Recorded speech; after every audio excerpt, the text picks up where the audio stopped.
Okay, my name is Bobby Vaught. So we're going to talk about Kamala Harris and economics today. So now we're looking at numerous news articles, one from Barron's, one from Washington Post, numerous places. Kamala Harris, economics.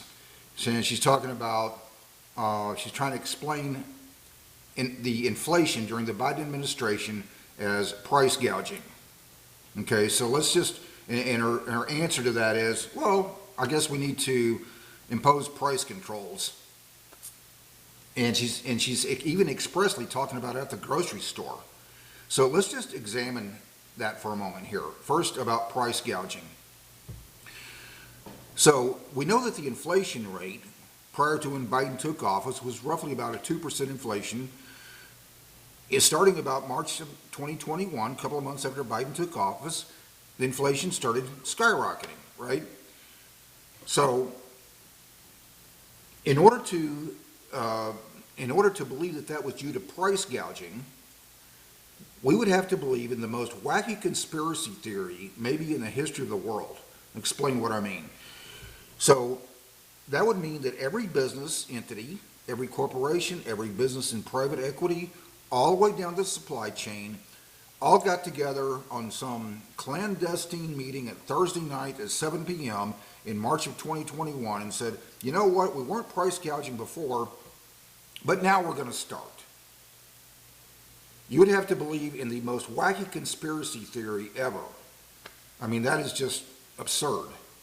So here's Kamala Harris, her answer, impose price controls. This is what the left does. They never factor in unintended consequences, such as, and there's nothing in her policies that has anything to do with economic growth. We need people in government who understand economics. That does not mean micromanaging every detail. What that really means is you just want people in government who understand pro-growth policies. They create the right environment for economic growth to exist. The left always comes up with, I call it the economics of finite. It has nothing to do with economic growth. It has to do with using government to tinker with supply and demand curves. I'll get back to that in a moment. So we had this high inflation rate. At the highest point during the Biden administration, about a 9% inflation rate. That was overall. It was higher than that at the grocery store. It reminds me of when Paul Krugman, some of you know who he is, a left-wing economist, he said something to the effect, well, this is maybe a year or so ago, he said, well, inflation is now under control if you just don't count food, gas, food, energy, or housing. Okay, the highest inflation rate was at the grocery store. Who did that hurt the most? Well, people on fixed income, elderly, any lower income person, the lower income groups.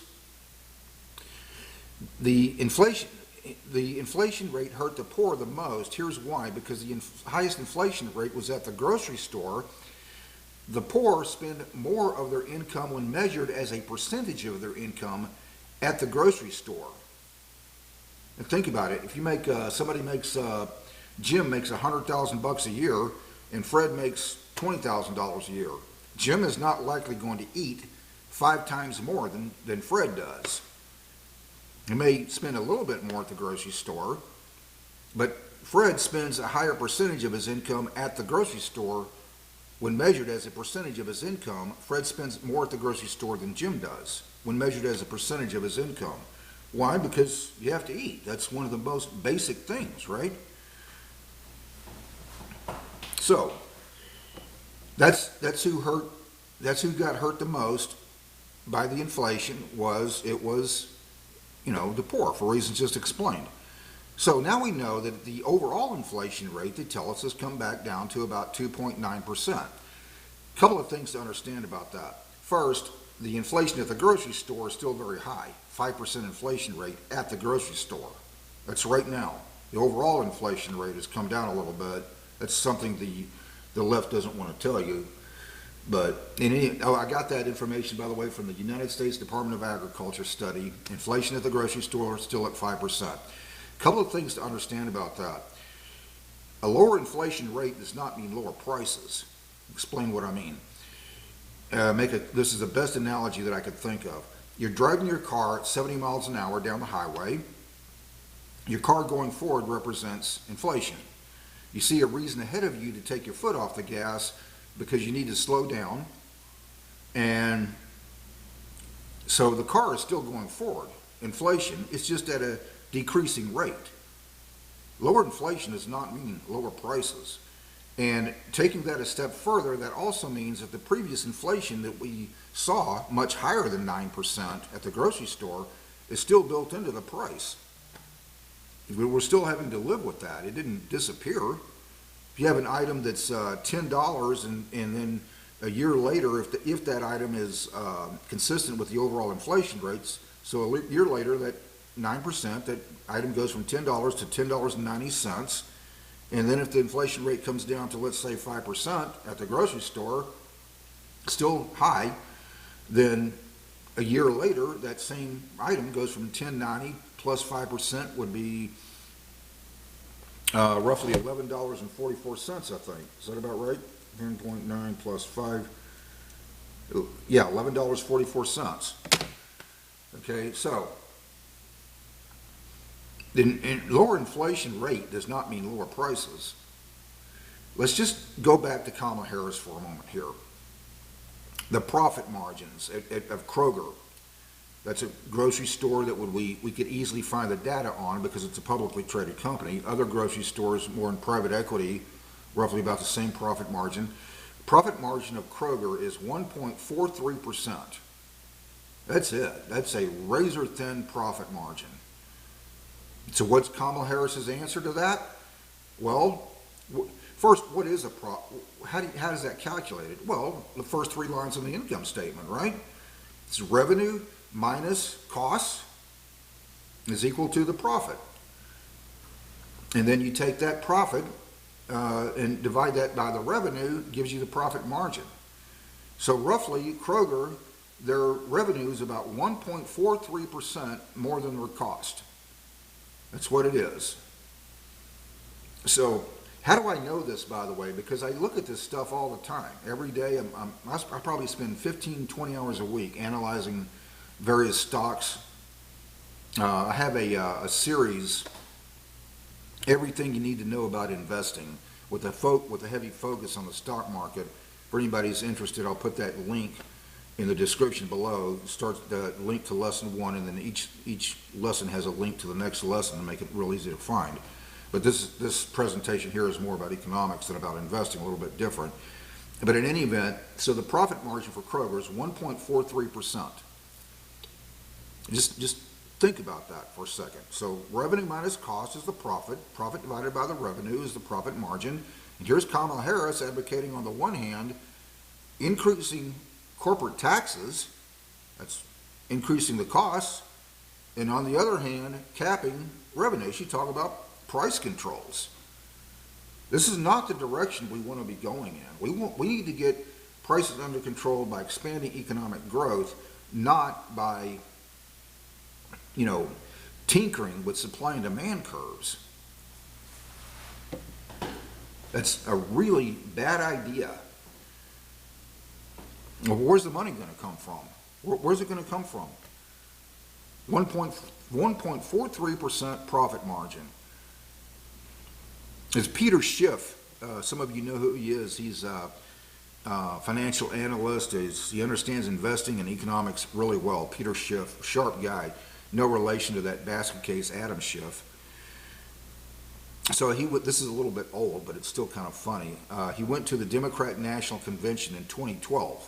I'll put a link to that video in the description below. So he goes to the Democrat National Convention and he does one of these man on the street interviews type things, and he's going around and he's asking people, should we just eliminate corporate profits? And to a T, every one of those people, not understanding economics, said, oh yeah, eliminate corporate profits. Not one of the little Einsteins at the Democrat National Convention thought to say anything like, well, if you eliminate corporate profits, they won't have a reason to be in business, and make no mistake, they won't be. When you really think about it, when Kamala Harris, when she advocates price controls, what she's really saying is Bidenomics failed. Why? Because, why do I say that? Because if it had actually had inflation under control, there would be no reason for anybody to even advocate ridiculous things like price controls anyway. Hormel, that's, you know who they are, it's a food processing company, right? Hormel, profit margin of 6.4%. That's a razor-thin profit margin. And that profit margin goes to 0 or less, they won't have a reason to be in business anymore. And make no mistake, they won't be. Profits are essential to incentivizing productivity. I mean, anybody running for president should be able to understand that. Kamala Harris, we can't have this. Kamala Harris on economics, just according to what she's saying now, after she got out of her shell because she didn't want to answer any questions. She's still really not answering questions. She's just on the campaign trail, finally telling us what she wants. Price controls, raising corporate taxes on already razor-thin profit margins. And not one of those policies that she's advocating has anything to do with economic growth. I'm just gonna leave it there. Kamala Harris is an idiot. Kamala Harris has the IQ of a tadpole. Her brain on the edge of a razor blade would look like a pea rolling down a 6-lane highway. She couldn't find her own butt with both hands if you drew her a map, gave her a flashlight, and a GPS.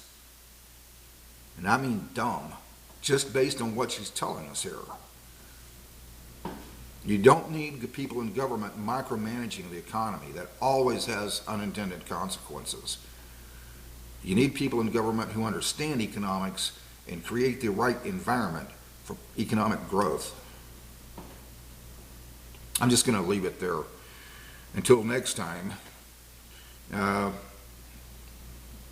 good luck, America. If Kamala Harris gets elected, good luck. You're going to need it.